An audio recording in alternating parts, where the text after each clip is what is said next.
1,84,000 ভোটে গোহারান হেরেছে মুকুটমণি।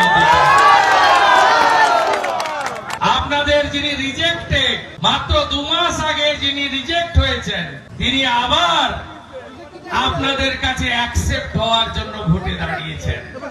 3 বছর মুকুটমণি আপনাদের সঙ্গে যে প্রতারণা করেছেন, যিনি তার পরিবারে প্রতারণা করেন, তিনি তো মানুষের সঙ্গে প্রতারণা করবেনই।